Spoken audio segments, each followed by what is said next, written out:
بسم اللہ الرحمن الرحیم۔ عزیز محترم دوستوں بزرگوں، میں قرآن مجید فرقان حمید کی تفسیر لکھ رہا ہوں، اس کا نام ہے تفسیر کرمانی۔ آج میں آپ کو پہلی جلد سورۃ بقرہ صفحہ نمبر 171 سے روشناس کروں گا۔ حضرت آدم علیہ السلام کی آسمان دنیا پر پیدائش، ایک تو علماء کرام نے یہ لکھا ہے، بعد میں فرمایا کہ نہیں، زمین پر پیدائش ہوئی ہے، زمین پر اللہ تبارک و تعالیٰ نے بنایا ہے۔ تیسرا قول ہے کہ اللہ تبارک و تعالیٰ نے ان کو جنت میں جو ہے پیدا فرمایا۔ تو میں آپ کو آج یہ پہلا مسئلہ کروں گا کہ حضرت آدم علیہ السلام کی آسمان دنیا پر پیدائش ہوئی، پھر بتاؤں گا کہ زمین پر پیدائش ہوئی، پھر بتاؤں گا، ثابت کروں گا کہ جنت میں، بہشت میں اللہ تبارک و تعالیٰ نے حضرت آدم علیہ السلام کو بنایا۔ تو عزیز محترم، جتنا تفسیروں سے مجھے معلوم ہوا میں اسی طرح لکھ دیا ہے، کیونکہ اختلافی مسائل بن چکا ہے، لیکن یہ حق ہے کہ یہ بہشت میں اللہ تبارک و تعالیٰ نے، باغ کو بھی بہشت کہتے ہیں، یہ بہشت میں پیدا کیا گیا۔ یہ سمجھانے سے پہلے میں آپ کی خدمت میں ریکویسٹ کرتا ہوں کہ میرے چینل کرمانی اور دوسرا کرمانی ٹی وی 3 کو سبسکرائب کریں، کمنٹ کریں، تاکہ یہ مسائل آپ تک پہنچے اور آگے پہنچے۔ اور یہ میں نے جو تفسیر لکھی ہے، اس کا میں انگریزی میں بھی، انگلش میں بھی جو ہے ترجمہ کر کے جو ہے نا میں اپنی تقریر کے ساتھ لکھ دیا ہے، تاکہ جو ہے انگلش والے بھی سمجھ سکیں۔ اچھا مطلب میں آپ کو یہ ثبوت کروں گا کہ حضرت آدم علیہ السلام کی آسمان دنیا پر پیدائش، یہی سرخی لگائی ہے۔ حضرت ابن جریر سے روایت ہے کہ فرماتے ہیں، جب اللہ تعالیٰ نے آدم علیہ السلام کو آسمان دنیا میں پیدا کیا، آسمان دنیا کے فرشتوں نے حضرت آدم علیہ السلام کو سجدہ کیا اور دوسرے آسمانوں کے فرشتوں نے سجدہ نہیں کیا۔ یہ حضرت جلال الدین سیوطی رحمۃ اللہ علیہ نے اپنی تفسیر دور منصور میں لکھا ہے۔ امام ابو شاہد نے العظمی میں لکھا ہے کہ حضرت ابو نضر سے روایت ہے کہ جب اللہ تعالیٰ نے حضرت آدم علیہ السلام کو پیدا کیا تو ان کے جسم کو بغیر روح کے آسمان میں ڈال دیا۔ جب فرشتوں نے ان کو دیکھا تو اس کی تخلیق دیکھ کر خوف زدہ ہو گئے، بس ابلیس آیا اور قریب گھبرا کر کھڑا ہو گیا، پھر مزید قریب آیا، پاؤں کے ساتھ ٹھوکر ماری تو حضرت آدم علیہ السلام کے جسم سے آواز آئی۔ ابلیس کہنے لگا، یہ تو خالی ہے، اس کے پاس کچھ نہیں ہے۔ حضرت آدم علیہ السلام جنت میں چت لیتے ہوئے تھے، جب روح کو محسوس کیا تو بیٹھ گئے۔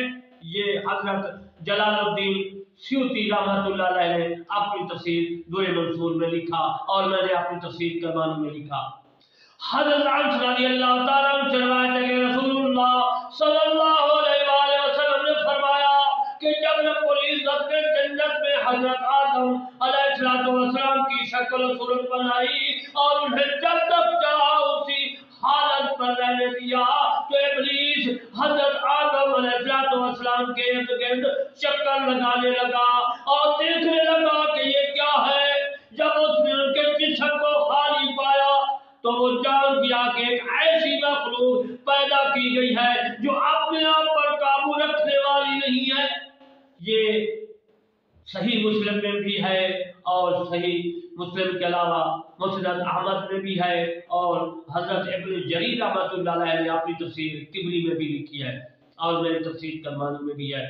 اللہ تعالیٰ نے ملائکہ کو فرمایا کہ مختلف پانیوں سے اس خاک کا گارا بناؤ۔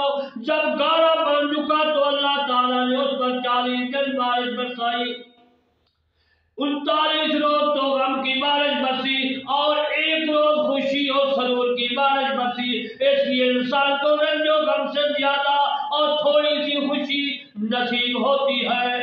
پھر اس گارے کو مختلف ہواؤں سے اتنا خوش کیا کہ کھنکھنانے لگا، کھنکھارنے لگا۔ خلق الانسان من صلصال كالفخار۔ سورۃ رحمان پارہ 27 آیات 14۔ اس نے آدم کو بنایا بچتی مٹی سے جیسے ٹھیکری۔ وَلَقَدْ خَلَقْنَا الْإِنسَانَ مِنْ صَلْصَالٍ مِنْ حَمَاءٍ مَسْنُونٍ۔ الحجر سورت کا نام ہے، آیات 26۔ ہم نے انسان کو سڑی ہوئی مٹی کے خشک گارے سے بنایا۔ حضرت عباس رضی اللہ تعالیٰ عنہ سے بنوی ہے کہ آدم علیہ السلام کو 3 اقسام کی مٹی سے پیدا کیا گیا ہے، سلسال، ہما اور 3 لازم سے۔ بس لازم تراب عمدہ مٹی ہے، اور ہما سے مراد گارا اور کیچڑ، اور سلسال سے مراد ایسی مٹی ہے جسے کوٹ کر باریک کر لیا گیا ہو۔ اللہ تعالیٰ کے فرمان میں سلسال کا معنی یہی ہے کہ ایسی خشک مٹی جو کھن کھناتی ہو۔ حضرت ابن عباس رضی اللہ تعالیٰ عنہ روایت کرتے ہیں کہ رسول اللہ صلی اللہ علیہ وسلم سے بنوی ہے، حضرت آدم علیہ السلام کو 3 اقسام کی مٹی سے پیدا کیا گیا ہے، سلسال، حما اور 3 لازم تراب عمدہ مٹی، اور حما سے مراد کیچڑ وغیرہ۔ یہ تمام جو ہے مطلب حضرت عباس سے ہے۔ دوسرا قول حضرت عباس کا یہ ہے، حضرت ابن عباس سے روایت ہے کہ اللہ تعالیٰ نے حضرت آدم علیہ السلام کو مٹی لانے کا حکم دیا، پس وہ مٹی آسمان کی طرف سے لے جائی گئی۔ پھر آدم علیہ السلام کو لیندار مٹی یعنی 3 لازم سے بنایا گیا، جو کہ اس سے قبل وہ دار مٹی یعنی ہوا مسنون کی شکل میں تھی، اور اس سے قبل وہ خشک مٹی یعنی تراب تھی۔ بس آدم علیہ السلام کو 3 لازم سے اپنے دستے قدرت سے بنایا، اور 40 راتوں تک ان کے پتلے کو ایسے ہی پڑا رہنے دیا۔ اس دوران ابلیس اس پتلے کے پاس آیا اور اپنے پاؤں سے اس کو ٹھوکر ماری، جس سے اس میں آواز پیدا ہوئی اور وہ بجنے لگا۔ یہ تاریخ طبری میں حضرت ابن جریر رحمۃ اللہ علیہ نے، اور میں علامہ طارق حسین کرمانی بستی یاسر آباد چاکو تفسیر میں عبداللہ بہاری صوبہ پنجاب پاکستان سے یہ عرض کر رہا ہوں کہ میں نے آپ تفسیر کرمانی میں بھی یہ مسئلہ لکھا ہے۔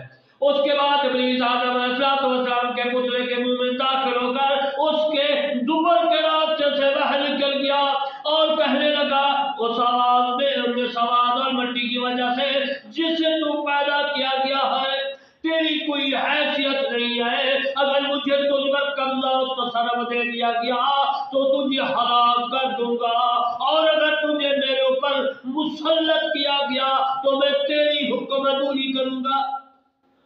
حضرت امام ابن جریر اور حضرت امام ابن ابی حاتم اور ابو شیخ اور اپنے قدمہ میں حضرت ابو علی رحمۃ اللہ علیہ سے روایت کیا فرماتے ہیں کہ اللہ تعالیٰ نے فرشتوں کو بدھ کے دن اور جنوں کو جمعرات کو اور حضرت آدم علیہ السلام کو جمعہ کو عصر کے بعد پیدا فرمایا۔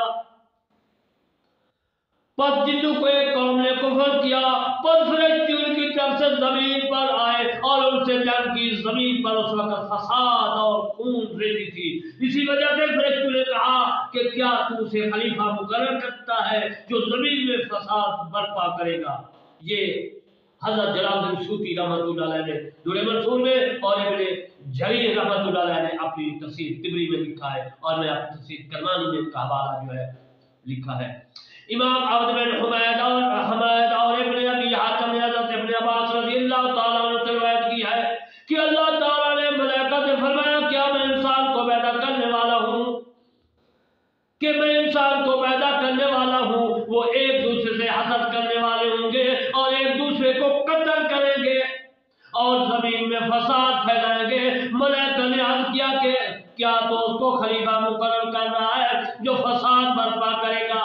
حضرت ابن عباس رضی اللہ تعالیٰ عنہ نے فرمایا ابلیس اسمان دنیا کے ملائکہ کا امیر تھا، پر اس دن تکبر کیا اور معصیت اور نافرمانی کا ارادہ کیا۔ اللہ تعالیٰ نے اس کے تکبیر اور سرکشی کو جان لیا تو فرمایا میں وہ جانتا ہوں جو تم نہیں جانتے کہ ابلیس کے نفس میں بغاوت ہے۔ در منصور اور طبری میں حوالہ موجود ہے۔ امام احمد بخاری مسلم نے حضرت ابو ہریرہ رضی اللہ تعالیٰ عنہ سے نبی کریم صلی اللہ علیہ وآلہ وسلم نے فرمایا اللہ تعالیٰ نے آدم کو پیدا کیا اور آپ کی لمبائی 60 ہاتھ تھی، 60 ہاتھ۔ فرمایا ملائکہ کے اس گروہ کے پاس جاؤ اور سنو کہ وہ تجھے کیسے سلام دیتی ہے، وہی تمہارے اور تمہاری اولاد کا سلام ہے۔ آدم السلام تشریف لائے اور کہا السلام علیکم، فرشتوں نے کہا وعلیکم السلام ورحمۃ اللہ وبرکاتہ۔ فرشتوں نے رحمت اللہ کے الفاظ کا اضافہ کیا، پر جو بھی جنت میں داخل ہوگا حضرت آدم علیہ السلام کی صورت میں 60 ہاتھ لمبا ہوگا۔ پھر انسانیت اس وقت سے اب تک چھوٹی ہوتی گئی۔ یہ امام مسلم شریف میں اور ابو داؤد اور اس کے علاوہ ابن منظر اور ابن ابی حاتم اور ابن مدودیہ نے اپنی اپنی کتابوں میں حوالے دیے ہیں، اور میں نے اپنی تفسیر کرمانی میں اس حوالے کو جو ہے لکھا ہے۔ حضرت ابو ہریرہ رضی اللہ تعالیٰ عنہ سے روایت کیا ہے کہ رسول اللہ صلی اللہ علیہ وآلہ وسلم نے فرمایا سب سے بہتر دن جس پر سورہ طلوع ہوتا ہے وہ جمعہ کا دن ہے، اس میں اللہ تعالیٰ نے آدم کی تخلیق کی، اس دن وہ جنت میں داخل کیے گئے، اسی دن جنت سے نیچے اتارے گئے۔ یہ میں اپنی تفسیر کرمانی جو ہے آپ کی خدمت کے وہ حوالے دے رہا ہوں، صفحہ نمبر 71 اور 172 اور جلد اول سورہ بقرہ۔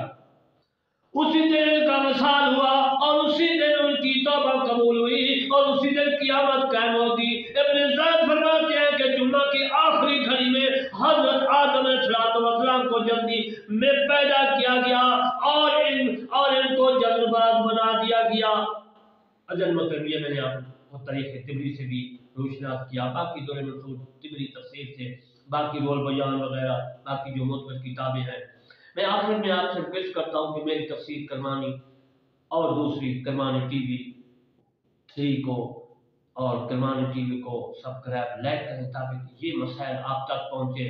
اگر مجھ سے کوئی بولنے میں کوئی کوتاہی کوئی لفظ اس طرح کا غلط بولا گیا ہو تو میں اس کا معذرت خواہ ہوں، اور دعا کرتا ہوں اللہ تبارک و تعالیٰ مجھے قرآن مجید فرقان حمید کی تفسیر مکمل کرنے کی توفیق عطا فرمائے، اور آپ کو ان پر اور مجھے ان پر قرآن میں پورا عمل کرنے کی توفیق عطا فرمائے۔ آمین ثم آمین، وما علینا الا البلاغ۔